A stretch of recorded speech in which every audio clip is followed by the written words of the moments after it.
Elizabeth Bathory. Elizabeth Bathory atau dikenal dengan wanita terkejam sepanjang sejarah bahkan sampai saat ini, dan juga dijuluki wanita vampir, terlahir dari pasangan Georges dan Anna Bathory yang merupakan bangsawan kaya raya dan salah satu keluarga bangsawan paling kaya di Hungaria saat itu. Keluarga besarnya juga terdiri dari orang-orang terpandang. Salah satu sepupunya adalah Perdana Menteri di Hungaria, dan satunya lagi adalah seorang kardinal. Bahkan pamannya, Stephen, kemudian menjadi Raja Polandia. Namun keluarga Bathory memiliki sisi yang sangat gelap. Selain segala kekayaan dan popularitasnya, disebutkan bahwa salah satu pamannya yang lain adalah seorang satanis dan penganut paganisme, sementara seorang sepupunya yang lain memiliki kelainan jiwa dan gemar melakukan kejahatan seksual. Lalu seperti apa kekejaman Elizabeth Bathory? Namun sebelum lanjut, mari dukung channel ini dengan cara like, subscribe, dan share kepada orang-orang di sekitar kamu agar apa yang kamu tahu, mereka juga bisa tahu. Dan jangan lupa untuk tekan tombol lonceng agar tidak ketinggalan info-info menarik di channel ini. Elizabeth Bathory lahir pada tanggal 7 Agustus 1560. Dia adalah wanita terpandang di kala itu karena kekayaan orang tuanya. Setelah ia remaja, ia kemudian diajari paham paganisme. Namun ia belum terlalu terpikat dengan paham itu. Di usia 15 tahun, ia lalu dinikahkan dengan Konferens Nadasdi yang 10 tahun lebih tua darinya. Karena suaminya berasal dari bangsawan yang lebih rendah, maka Konferens Nadasdi menggunakan nama Bathory di belakangnya. Elizabeth tetap menggunakan nama keluarganya, yaitu Bathory, dan tidak menjadi Nadasdi. Dari pernikahannya tersebut, Elizabeth dan Ferenc dihadiahkan sebuah kastil yang berada di sebuah pulau. Lalu mereka berdua tinggal di kastil tersebut. Suami Elizabeth di masa itu sangat sibuk berperang melawan Turki Utsmani. Disebutkan bahwa suaminya sangat jago di medan perang.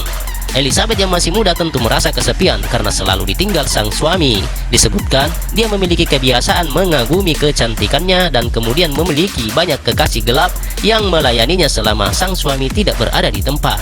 Elizabeth bahkan pernah melarikan diri bersama kekasih gelapnya, namun kemudian kembali lagi dan suaminya memaafkannya. Tetapi hal tersebut tidak mengurangi ketagihan Elizabeth akan kepuasan seksual. Disebutkan juga Elizabeth menjadi seorang biseksual dengan melakukan hubungan lesbian dengan bibinya, yaitu Kontes Clara Bathory. Kekejaman Elizabeth Bathory. Di kastil dia tempati itulah terjadi kekejaman yang luar biasa, bermula dari ketika Elizabeth bercermin. Kemudian dia melihat dirinya seakan sudah tua. Dia malu dan tidak menerima wajahnya yang semakin berumur. Lalu dia menceritakan kekhawatirannya kepada pelayan terdekat, yaitu Dorothea Sentes, yang biasa dipanggil dengan sebutan Dorka. Itulah pelayan terdekatnya. Lalu Dorka membisikkan ke telinga Elizabeth bahwa tidak usah khawatir, Anda bisa saja kembali cantik dengan cara melakukan hubungan seks bersama wanita muda dan meminum darah gadis yang masih perawan. Namun Elizabeth belum terlalu mau mengikuti paham satanisme tersebut. Lalu masuklah seorang gadis pelayan menyisir rambut Elizabeth yang kebetulan diperintahkan oleh Elizabeth. Ketika pelayan menyisir rambutnya, dia tidak sengaja menarik rambut Elizabeth dengan keras sehingga Elizabeth merasa kesakitan. Elizabeth pun langsung berdiri dan menampar pelayan tersebut. Bibir pelayan itu akhirnya terluka terkena kikisan dari cincin yang digunakan Elizabeth. Saat itu, entah mungkin karena pengaruh dari Dorka, Elizabeth seakan melihat darah pelayan itu bersinar-sinar. Lalu Elizabeth mengusap darah pelayannya, kemudian dia meminumnya. Elizabeth merasa mendapatkan sebuah kekuatan dari darah itu dan merasa kembali muda. Ilona Jo dan Anna Darfula. Mereka adalah pelayan Elizabeth. Mereka berdua adalah sepasang kekasih. Mereka lalu dipanggil oleh Elizabeth untuk menarik, mengikat, dan menelanjangi si pelayan yang ditampar tadi. Lalu Elizabeth pun bercinta dengan pelayan tersebut, kemudian mengiris-iris beberapa organ tubuh tertentu pelayan itu. Setelah melakukan aksinya, dia pun merasa kembali muda. Kematian Ferenc, sang suami. Tahun 1600, Ferenc meninggal dan era teror sesungguhnya dimulai. Memasuki usia 40 tahun, Elizabeth menyadari bahwa kecantikannya mulai memudar. Kulitnya mulai menunjukkan tanda-tanda penuaan dan keriput yang sebenarnya lumrah di usia tersebut. Tapi Elizabeth adalah pemuja kesempurnaan dan kecantikan, dan dia akan melakukan apa saja demi mempertahankan kecantikannya. Lalu dia menghabisi semua pelayan wanita yang berusia muda. Ada yang diiris, ada yang dicambuk, dan ada yang dipotong urat nadinya dan membiarkan darahnya mengalir ke kolam tempat Elizabeth mandi. Sangat gila. Setelah pelayannya habis, dia mulai bingung. Lalu Dorka memberikan saran agar Elizabeth mengambil wanita-wanita muda bukan hanya di desa tersebut dengan cara membuka lowongan kerja yang fiktif. Surat lowongan kerja pun disebar. Banyak wanita berdatangan ke kastil itu. Aksi Elizabeth semakin menggila. Dia menggorok dan menggantung tubuh wanita-wanita itu. Lalu mayatnya yang sudah membusuk dibuang di sungai dan beberapa tempat di kastil itu. Sebagian lagi yang masih di penjara menunggu giliran untuk ditelanjangi dan disiksa. Berakhirnya kisah Elizabeth. Karena kekajamannya yang membunuh banyak gadis, maka para keluarga dan orang tua banyak kehilangan anak-anaknya. Lalu mereka berkumpul dan membicarakan keresahan yang mereka alami. Para orang tua belum bisa mengambil tindakan, padahal mereka sudah mencurigai si Elizabeth. Tapi karena belum ada bukti, maka mereka takut melakukan kesalahan. Dilihat dari kekuasaan yang Elizabeth miliki, juga karena pengaruh kekayaan orang tuanya, sehingga masyarakat tidak langsung menangkap dan menghakimi Elizabeth.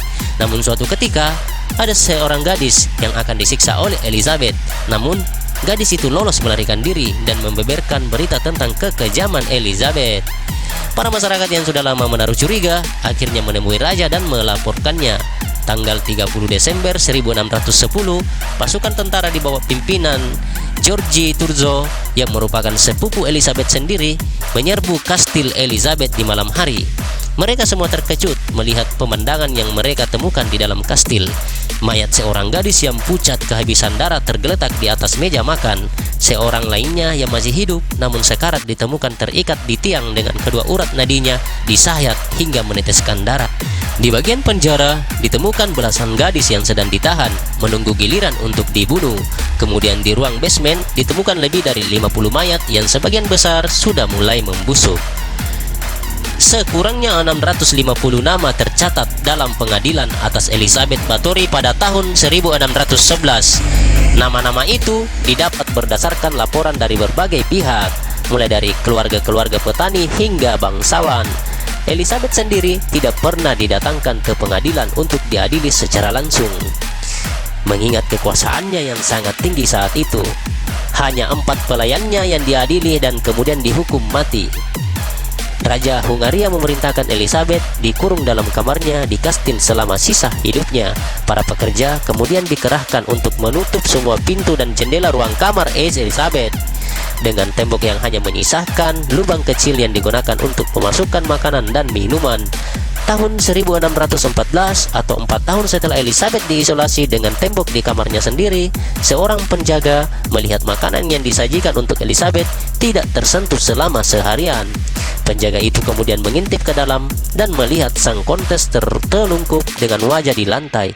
Elizabeth the Blood Countess Báthory meninggal di usia 54 tahun pada 21 Agustus 1614. Sangat mengerikan ya sob. Terima kasih sudah menyaksikan kekejaman Elizabeth. Jika Anda suka video ini, maka bagikanlah ke orang-orang terdekat agar apa yang kamu tahu mereka juga bisa tahu. Wassalam dan sampai jumpa kembali.